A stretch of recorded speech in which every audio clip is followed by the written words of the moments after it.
Today is January 23rd, 2023. I want to talk about the ongoing Russian-Ukrainian conflict.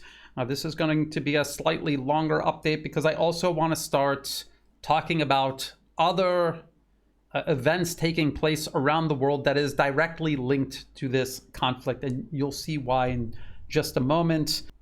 But the ongoing conflict in Ukraine, this proxy war between the US and NATO versus Russia, I believe, is the most important point of contention in the world today. So I'm going to start with that first. Let's take a look at liveuamap.com. Keep in mind that this is a pro-Ukrainian map. And let's take a look at the front. Let's start in the Donbas region. And let's look at Bakhmut, and let's look at these red rifle icons. So this map is admitting that Russian forces continue consolidating control over territory around Soledar. They have completely taken Soledar. There are also these red rifle icons indicate that there is fighting taking place here. No change in territory, but the fighting is taking place. So this is Krasna Gora. There's fighting taking place there, and you can see this is a major logistics hub feeding in and out of Bakhmut. And you can see fighting approaching Chasiv Yar.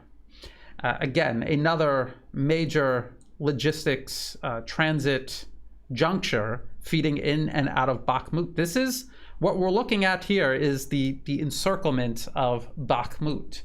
And I pointed out many times before that you don't need to have physical control over a road or railway to impede traffic along it. All you have to do is get in range with a multitude of your different types of weapon systems, direct, indirect fire, and you can make life very difficult for people trying to go in and out of Bakhmut. So this is most certainly taking place already in Bakhmut. The entire city is under this pressure. If we look to the north of Soledar, toward Seversk and Seversk, Soledar, Bakhmut, and if you keep going south to Donetsk city, outside of Donetsk city is Adivka. Here, this is the major defense line that Ukraine still has in the Donbas region. You can see these rifle icons. It appears as if Russian forces are now moving north to Seversk. It's too early to tell, but a very similar situation developed when Russian forces broke through at Popasnaya. And this was a previous Ukrainian defense line that Russia has long since overrun. And this is what led to Russian forces taking Severodonetsk and Lysychansk. So now we're seeing something very similar that seems to be developing, but it's too soon to tell, but just keep an eye out for that possibility. Now back to the map. North of Bakhmut, Soledar, and Seversk, you have Crimea and Zvatova. And you see the rifle icons out beyond the red Russian-held territory. And again, this line here along the Oskol River, this was the maximum extent of the so-called Kharkov offensive launched by Ukraine in the fall. And then it ground to a halt there. And they had the objective of taking Svatova and Crimea, but they have not been able to. And now it appears Russian forces are pushing back. Now, is this the start of irreversible change in control over territory? Or could this possibly be Russian forces trying to extend their security zones ahead of their front line to maximize the distance between the front line and where Ukrainian forces are going to have to start a potential near future offensive? Unless we understand the exact disposition of both Ukrainian and Russian forces along the line of contact, it is very hard to draw conclusions about whether this advance represents the collapse of Ukrainian fighting capacity, or if this is Russia trying to expand the security zone ahead of a potential Ukrainian offensive, or if it is reconnaissance in force, or if it's an actual offensive to take and hold territory permanently. We just don't know. So we have to keep all of those possibilities in mind as we watch events unfold on the ground. Now let's go from the Donbas region down to Zaporozhye. And Zaporozhye, we have been hearing about Russian advances north. So we're looking here at Oryhov, and this is north of Melitopol. And now we remember Ukrainian Ukrainian commanders, pundits, analysts, Western analysts, all saying that the next move is for Ukraine to launch an offensive into Zaporozhye, Kherson, take Melitopol, cut the land bridge as part of an overall campaign to isolate Crimea, to attack and destroy the bridge again and isolate Crimea. And I've talked about how Crimea also has multiple seaports and airports, and that if Russia needs to sustain military operations in and around Crimea, they can do it through their sea and airports. They don't necessarily need the land bridge and the actual Crimean bridge. And before they built the Crimean bridge, they were using a port near the Kerch Strait to move people and goods back and forth. So I don't think it's going to quite work out that way. But again, this push by Russian forces north toward Zaporozhye city, I mean, ultimately that is the direction these forces are pointed. Whether that's where they're trying to reach or not, that's another story. This also can be a number of different possibilities. It could be a large-scale reconnaissance in force, and this is Russian forces trying to ascertain the disposition of Ukrainian forces in the region of Zaporozhye by pushing forward, putting pressure on known or suspected Ukrainian positions and seeing what they do in response. You can gauge their strength, their numbers, the type of weapons that they have in the area.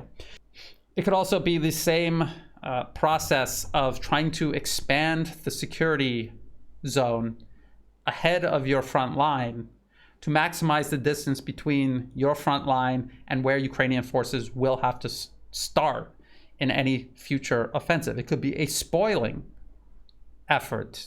There are Ukrainian forces in the area assembling, preparing for a future offensive. Russia, by spoiling these preparations, forces them to go on the defensive instead of using their time and their energy preparing for an offensive. Or it could be an offensive that is meant to take and hold territory. Now, if we go back to the map, and if you measure out the distances between Sevastopol and the Crimean bridge, if the US were to transfer these Attackams missiles, these Army tactical missile systems, Attackams, pushing Ukrainian forces back to Zaporozhye, crossing the Dnieper River and taking Kherson, this would actually push Ukrainian forces out of range of Sevastopol and the bridge if they were given Attackam missiles. Now, why are we talking about Attackam missiles? Because the US is more or less talking about it. This is from the New York Times. US warns to helping Ukraine target Crimea. The Biden administration is considering the argument that Kiev needs the power to strike at the Ukrainian peninsula annexed by Russia in 2014. And I just want to point out that Crimea, even as part of Ukraine, had a special status. It had its own independent parliament, and of all of the majority Russian-speaking regions of Ukraine, it was the most Russian. And there was an active Russian base. There was a deal between Ukraine and Russia for that base to be there. And there was a referendum, and even US government-funded media acknowledged that the vast majority of the people there, they identify as Russian, and they wanted to return to the Russian Federation. They wanted to be a part of the Russian Federation. That said, when they talk about the US warming to Ukraine targeting Crimea and giving them the means of striking Crimea, that means Attackams, because that's the only weapon system right now that can reach Crimea. It says, after months of discussions with Ukrainian officials, the Biden administration is finally starting to concede that Kiev may need the power to strike the Russian sanctuary, even if such a move increases the risk of escalation, according to several US officials who spoke on the condition of anonymity to discuss the sensitive debate. Crimea, between the Black Sea and the Sea of Azov, is home to tens of thousands of dug-in Russian troops and numerous Russian military bases. And it also says, however, President Biden is not yet ready to give Ukraine the long-range missile systems that Kiev would need to attack Russian installations on the peninsula. And again, they are talking about Attackams, and I'm not saying that Russia is pushing towards Zaporozhye city and going to try to take Kherson city back. I'm just saying that if that was something that they were trying to do, this would be one of the associated benefits, pushing Ukrainian forces and the territory that they hold out of range of these Attackams being able to reach the naval base at Sevastopol or the bridge across the Kerch Strait. This New York Times article also talks about the Black Sea Fleet, a major Russian air base, command posts, and logistics hubs supporting Russian operations in southern Ukraine. So if the U.S. transferred Attackams to Ukraine right now, they could target and potentially hit some of these areas. Now, Attackams is not some special capability that Russia itself does not have. They have the Iskander missile complex. It is similar to the Attackams, but it has a longer range. The Attackams has a range of 300 kilometers. Iskander has a range between 400 and 500 kilometers. Russia has more of them. Their troops are better trained to operate them. They also have cruise missiles and drones capable of even longer ranges. So this capability, if this is a capability that will allow you to win a war, Russia will win it first. Handing Attackams over to Ukraine will give them the ability to hit targets that they weren't able to hit before. It will kill more people, it will destroy more things, but it is not going to change the outcome of the conflict because Russia has this same capability in greater abundance, in quantity and quality. I also believe that Russia will massively escalate if the U.S. hands Attackams over to Ukraine. We saw the results, coincidentally or not, when Ukraine attacked the Crimean bridge. This is when Russia began dismantling Ukraine's power grid. And there probably are other things Russia would like to do, and they're just waiting for the justification to do it. So if we want to know what those things are, then maybe the U.S. should hand over Attackams to Ukraine, and then I think we will find out. The impact of the Attackams, obviously, is hard for us to know.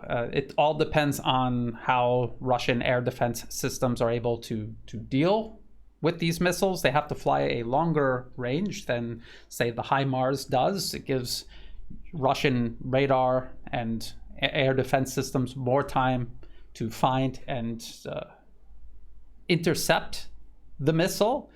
But also maybe Russia will just disperse their bases, their logistics, their command centers, their air bases, and then Ukraine will be left with not enough missiles to hit too many targets, and they'll be back to where they started. But what is clear is that we're at a point where the West is looking for a way to escalate. They see Ukraine struggling in the Donbas region. They see that their heavy equipment has been lost during the Kharkov and Kherson offensive. They want to replace it. They don't have that much Soviet-era equipment from Eastern European members of NATO, or now they're even in North Africa looking for T-72 tanks. There's not enough to send Ukraine to replace those losses. So now they're talking about sending Western equipment. This Western equipment, as I've explained many times before, is complex. If there is any chance at all of Ukraine adopting this equipment and using it effectively on the battlefield, they will need as much time as possible. And that's where we get articles like this from Reuters. This is an article, by the way, that Alexander Mercouris of the Duran covered extensively. I put a link to his video in the video description below. It is Reuters. It says, U.S. officials advise Ukraine to wait on offensive, officials say. Senior U.S. officials are advising Ukraine to hold off on launching a major offensive against Russian forces until the latest supply of U.S. weaponry is in place and training has been provided, a senior Biden administration official said on Friday. The official, speaking to a small group of reporters on condition of anonymity, said the United States was holding fast to its decision not to provide Abrams tanks to Ukraine at this time amid a controversy with Germany over tanks. And I'm going to get into the M1 Abrams here in just a moment, because this is now there's a growing chorus demanding the US send M1 Abrams, whether or not Germany okays the transfer of Leopard 2 tanks to Ukraine. I have been covering these Western weapon transfers to Ukraine, recently announced, very significant weapon transfers, and you can sense the urgency, if not desperation, associated with all of this talk of transferring weapons to Ukraine, the need to turn the tide, even though we were told the HIMARS and the M777s and the Kharkov and the Kherson offensive, this already turned the tide. Well, now they're right back to needing to turn the tide again. So they're trying to re-equip Ukraine, and they're at least pointing Ukraine in the direction of Crimea, but also, I think, obviously, the Donbas region. Now, there's this from the US Department of Defense, Secretary of Defense Lloyd J. Austin III and General Mark A. Milley press conference following Ukraine Defense Contact Group meeting, Ramstein Air Base, Germany. This was January 20th, 2023. And I said they would announce something big, or at least something they thought was big, at this contact meeting, and then I would cover it afterwards. And really, there were no additional significant weapon transfers that they have announced, although Estonia has announced they are going to empty out their entire inventory of FH-70 towed howitzers. These are 155 millimeter howitzers that other NATO countries have already sent to Ukraine and have been destroyed. Denmark is sending all of their Caesar self-propelled howitzers. And again, France sent a large number of these, a significant portion of what they had in total in their inventory. Denmark is sending all of them. So they are just emptying out their inventories into Ukraine right now. Anyway, this is what General Milley says regarding this recent surge in weapons, especially from the US. He says, President Biden released our 30th security assistance package, signifying our continued commitment to Ukraine. And this package, combined with our previous one, includes combined arms maneuver capabilities with supporting artillery equivalent to at least 2 combined arms maneuver brigades. So when the first of these 2 packages was announced with the first tranche of Bradley infantry fighting vehicles, I said it looked like they were trying to either create or more accurately reconstitute between 1 or 2 armor brigades. He's calling these combined arms maneuver brigades, which are kind of like mechanized infantry and armor mixed together. So this is what the Pentagon is saying after this contact meeting this month. Then there is this article here. This is from the BBC. Ukraine war. Germany won't block export of its Leopard 2 tanks, foreign minister says. Germany's foreign minister, Anna Baerbock, has said she would not stand in the way of Poland if they were to send Leopard 2 tanks to Ukraine. So they'll get 14 Leopard 2 tanks, 14 Challenger 2 tanks. We see all of this pressure, though, being placed on Germany to free the Leopards, to get these Leopard 2 main battle tanks transferred over to Ukraine from Poland, from Germany, from everyone that has them in NATO.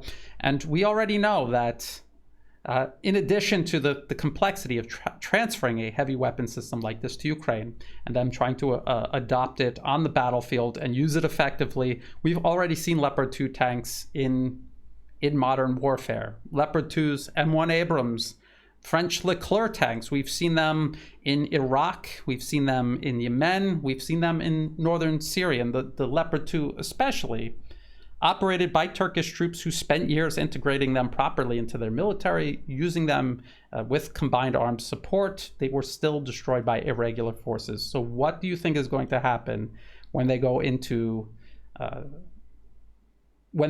Ukraine and they go up against the entire Russian military? Ukrainians with poor training and without the combined arms support that Turkish forces had when they went into northern Syria.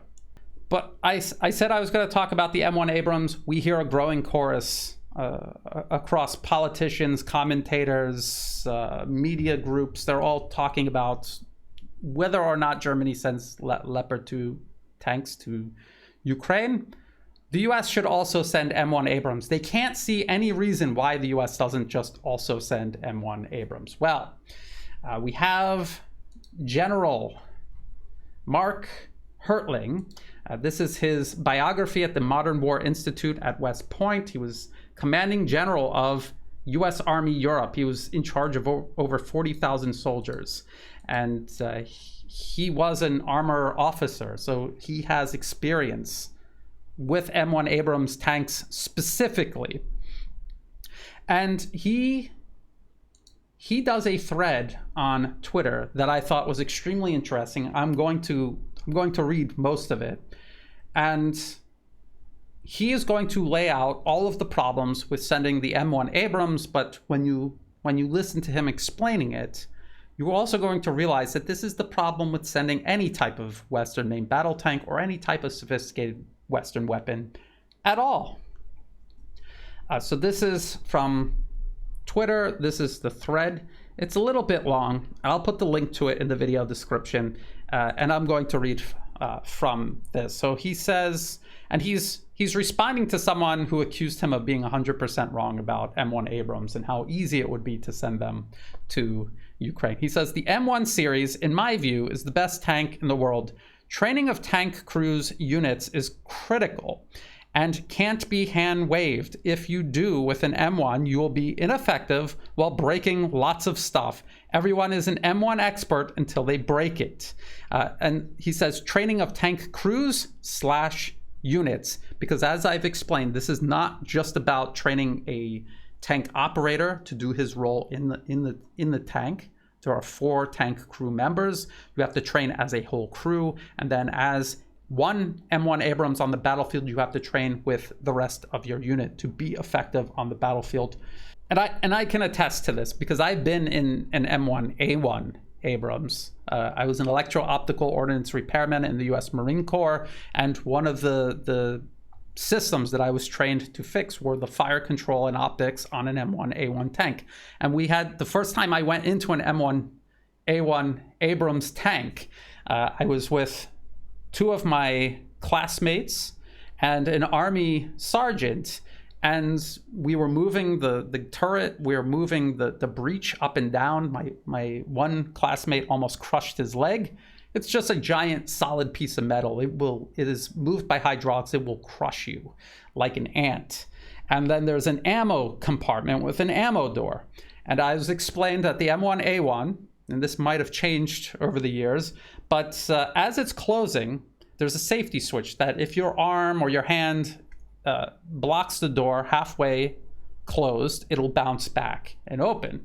But if it's almost closed, it's just going to continue closing. It's going to maim whatever is caught in that door. And I had a friend that almost did that. The sergeant looked like he was about to have a heart attack, trying to keep us from killing ourselves. The point is, inside of an M1 Abrams, or I would imagine any modern main battle tank, is just as dangerous to someone who doesn't know what they're doing as it is to be on the wrong side of an M1 Abrams guns. I was also trained to fix the fire control and optics on the LAV-25. This is a wheeled armored vehicle that the US Marine Corps at least used to have, and we were learning how to operate the turret, and the hydraulics have to be shut down in a certain sequence, and if you don't, you can permanently damage it. And the first time I operated it, I almost permanently damaged it. And this is exactly what General Mark Hertling is talking about. You have to train extensively until it's second nature, or you will break things on the battlefield. And then for Ukrainians, it is a 1,000 kilometer trip to the Polish border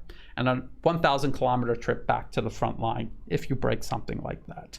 He continues, he says, there's a reason tankers are called dumb-ass tankers. It's because they break things in their tanks and then rely on maintainers, master gunners, loggies to fix it. Older tanks break more often. The M1 was fielded in the 1980s. This is another point that I've repeatedly made. You can train an entry-level tanker to operate, as a driver, a gunner, a loader in an M1 Abrams tank in half a year, but an M1A1 Abrams crew is not just entry-level tankers. There's a tank commander who has years of experience operating an M1 Abrams specifically. And the same goes for the Leopard and the Challenger 2. There is no substitute for this experience. He continues, having fired T-72s, Chieftains, Challengers, Leopard 2s, and Abrams, the M1 requires the most turret training. Same is true for the engine. The pack blows when drivers aren't trained. A FOPPED, F-U-P-P, the combined engine transmission, is expensive, about $1.5 million, and then must be replaced.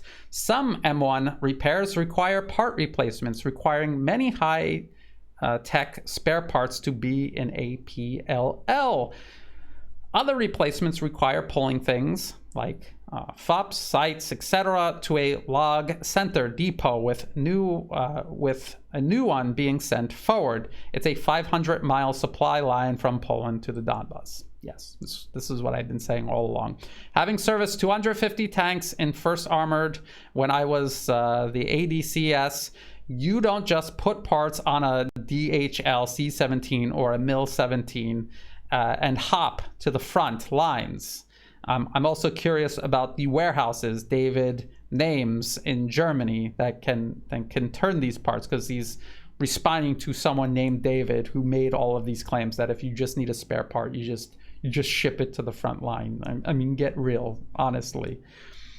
And he continues, that's because the US Army Europe hasn't permanently stationed tanks since 2013, and the ones there are part of a rotational unit.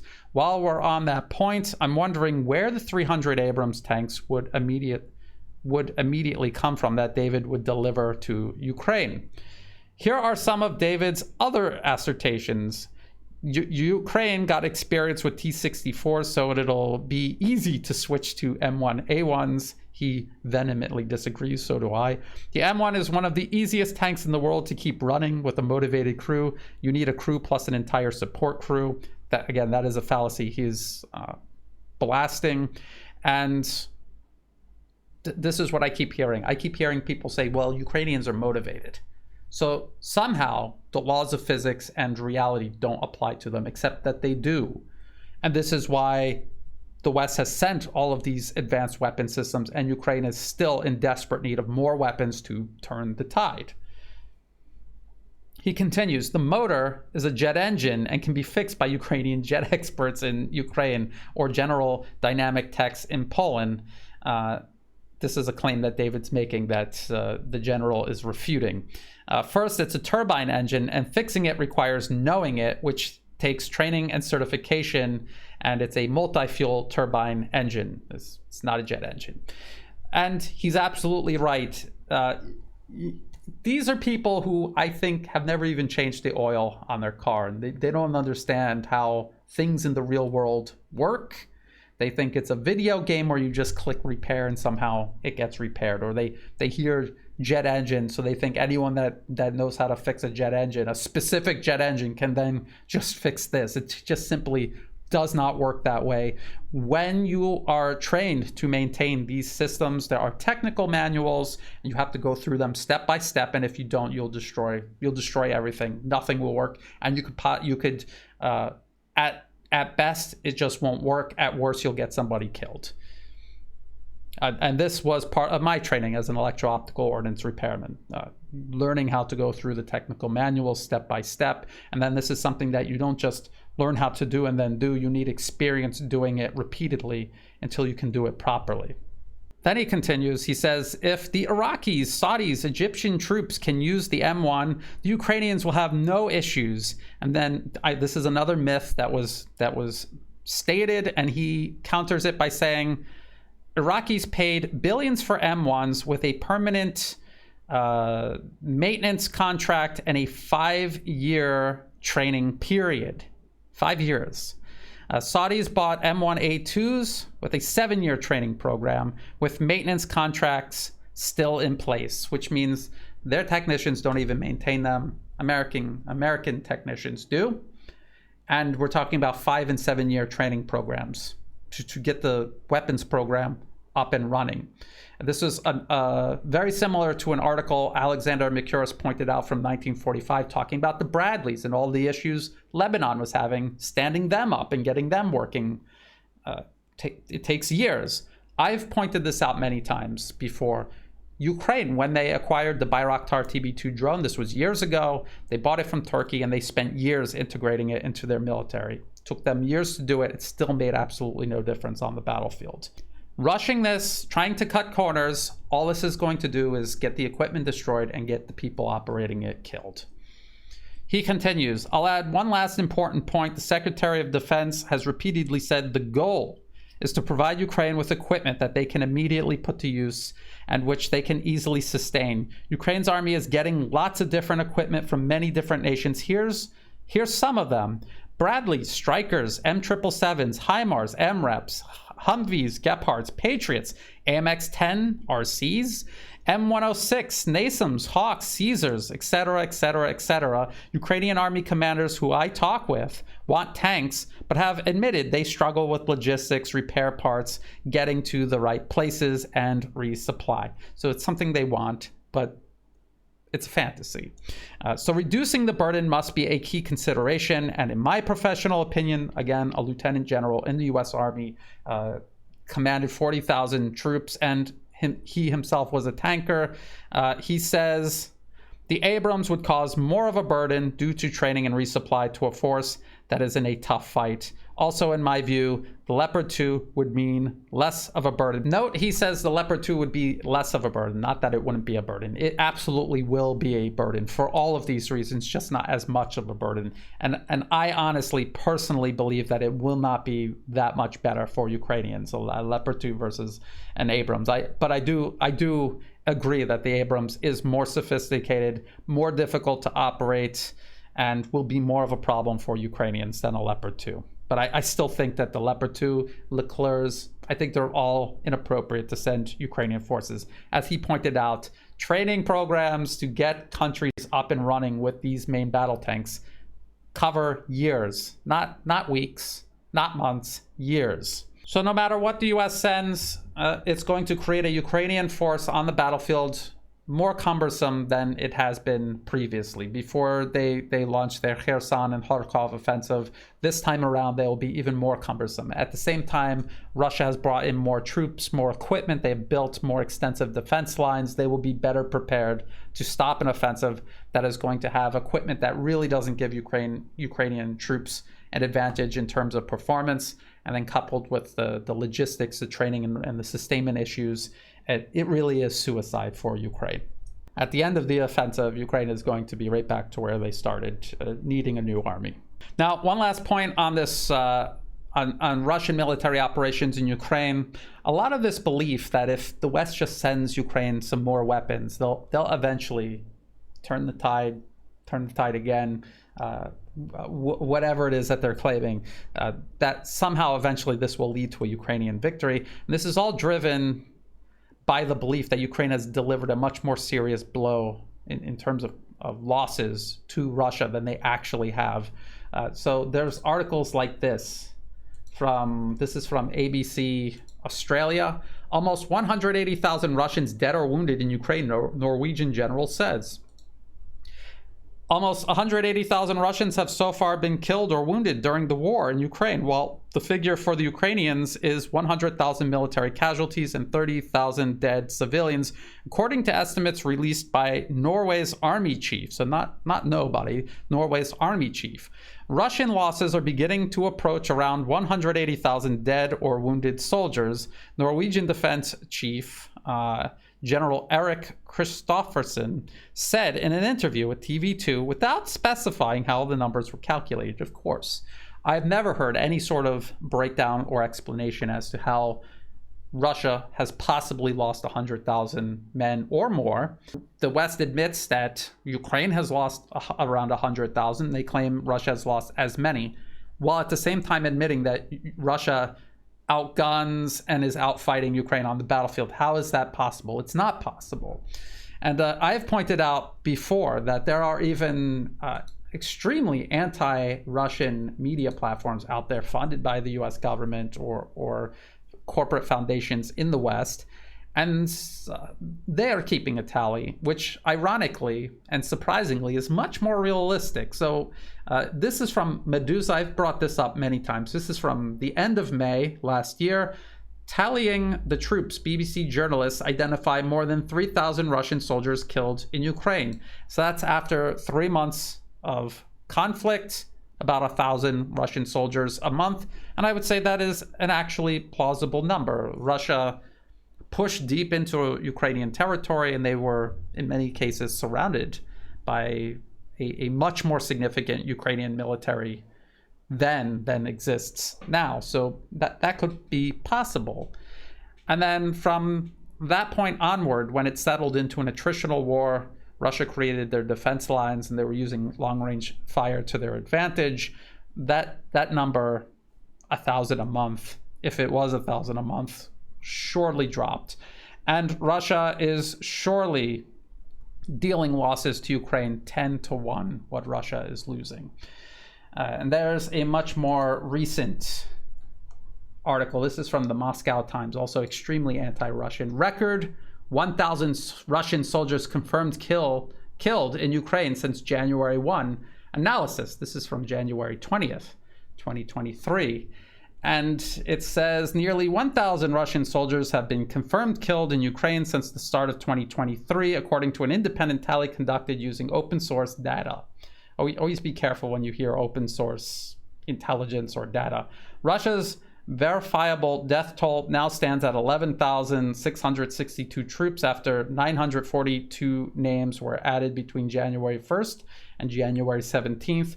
The Mediazona news website said Thursday the real toll of the nearly 11th month invasion is believed to be much higher. But actually, around 11,000 is very close to the number the Russian Ministry of Defense actually gives. So this is where we are with the ongoing conflict in Ukraine. Russian forces are advancing. They took Soledar. They're encircling Bakhmut. They're pushing back against the furthest extent of the Ukrainian Kharkov offensive, and they are pushing north towards Zaporozhye city. We're hearing about all of these Western weapon deliveries, and we can almost see and sense and touch the desperation and urgency that goes along with it. And this is very similar to the situation before the Kharkov and Kherson offensives were launched in the fall. Russia was on the offensive. They were taking territory. And then you will hear people claim, well, the weapon deliveries worked and Ukraine went on the offensive and they gained back all of this territory, but they traded their army in to gain that territory. They failed to inflict serious losses on Russia in the process, which is what has led to the situation where we are right now. In order to take additional territory, they're going to have to do something very similar, trade in virtually their entire army. All of this equipment that they're getting, they're going to have to trade that in to make any sort of gain. Russian forces will, as they have been, either fall back or their defenses will be better prepared so that they don't have to. Either way, they are going to do what is necessary to preserve their fighting capacity. This is the type of conflict Russia is determined to fight, and they will continue doing this until the West runs out of weapons to send Ukraine. And after this, what is the West going to send Ukraine? They cannot possibly sustain this. Their military industrial output, by their own admission, cannot keep up with Russia. What are they going to do next?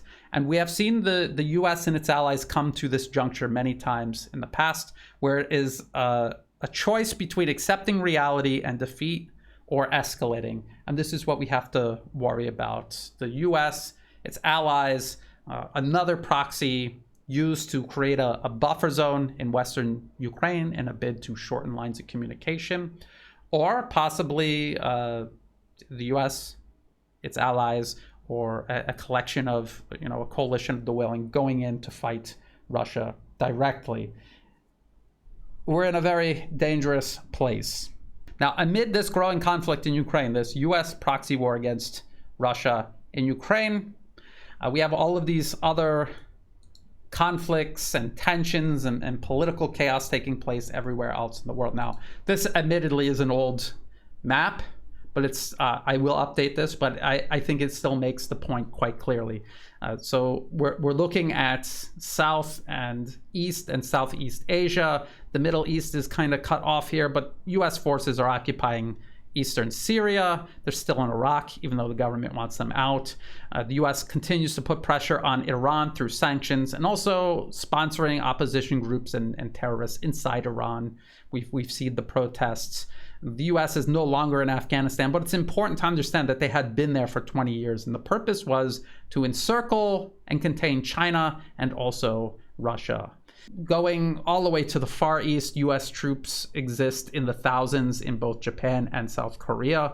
The US is sponsoring, supporting, funding, backing opposition groups, arming opposition groups and separatists on Taiwan, even though the US officially recognizes it as part of China under the One China policy. They had been doing this in Hong Kong. Again, this map needs to be updated. China has squashed that foreign interference there. And the US, through the National Endowment for Democracy, which is how the US government channels money into political parties and opposition groups and separatist groups all around the world. This is blatant political interference on a global scale. This is what the US does through the National Endowment for Democracy. So through the NED, they are interfering in all of these countries across Southeast Asia. I am in Thailand. The NED funds the opposition, trying to oust the current government, rewrite the constitution, eliminate the army, eliminate the constitutional monarchy, because they are all friendly with Russia and China. And they want to get an anti-China, anti-Russia,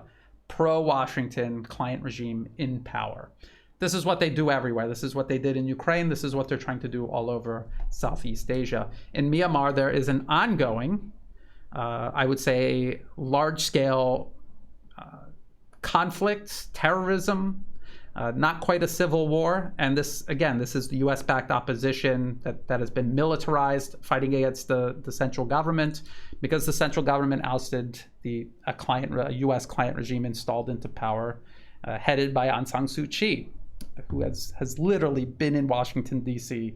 and received awards from the NED itself. Going back to this map, the U.S. has sponsored separatism in Tibet and Xinjiang since the 1950s and even before that. China has more or less eliminated this separatism inside of China. But of course, the NED funds, activists, separatists, terrorists outside of China who still insist on trying to stir up divisions and chaos. India, although it's part of the Quad, which is this anti-China alliance, Australia, India, Japan, and the US, it is proving to be a very good ally for Russia, and Russia in turn is a very close ally to China. So even though things are not great between India and China, they have this common ally, Russia, that smooths things over in both of their interests. Now, Pakistan, which is what I want to talk about, you can see that it connects to China. China has the Belt and Road Initiative, and they have a China-Pakistan economic corridor going from China, from North Pakistan to Southwest Pakistan, to an area in the Southwest called Baluchistan. This is what I want to talk about. This is from the Washington Post. This is January 20th this year. Bombing derails passenger train in Southwest Pakistan, injures 15. It's a bombing, so it is definitely a terrorist attack. It says a bomb planted by suspected militants derailed a passenger train in a remote area in Southwest Pakistan, injuring at least 15 people on board, officials said. A separatist group later claimed responsibility. The train was passing through the district of Bolan in Baluchistan province when the bomb went off. And keep that name, Baluchistan, this southwestern region of Pakistan, in mind. Hours later, the separatist Baluchistan Liberation Army, which was designated a terrorist group by the United States in 2019, claimed responsibility for the attack. Although the U.S. Announces that this is a terrorist organization, they've done that with Al-Qaeda and ISIS, and they use all three of them as proxies, militant extremist proxies against their various adversaries. So this Baluchistan Liberation Army, they're using it against both Pakistan and China as they try to build infrastructure projects and develop Baluchistan.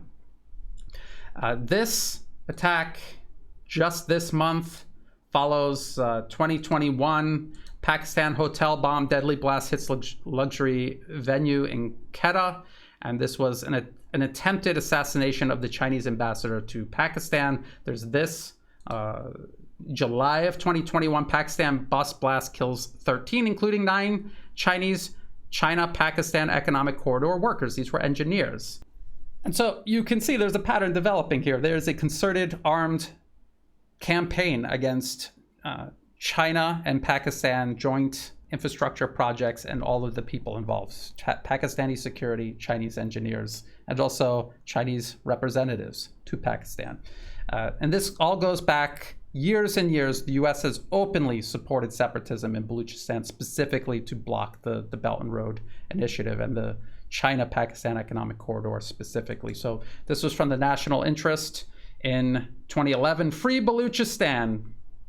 And if you go all the way down to the bottom line, so to speak, Pakistan has given China a base at Gwadar in the heart of Baluch territory. So an independent Baluchistan would serve U.S. strategic interests in addition to the immediate goal of countering Islamic forces. And I mean, they're backing literal terrorists, claiming that it is to fight terrorists, but in actuality, and at the end of this Free Baluchistan article in the National Interest, they admit that it's just to block Chinese, Pakistani development in Baluchistan. That's all it is.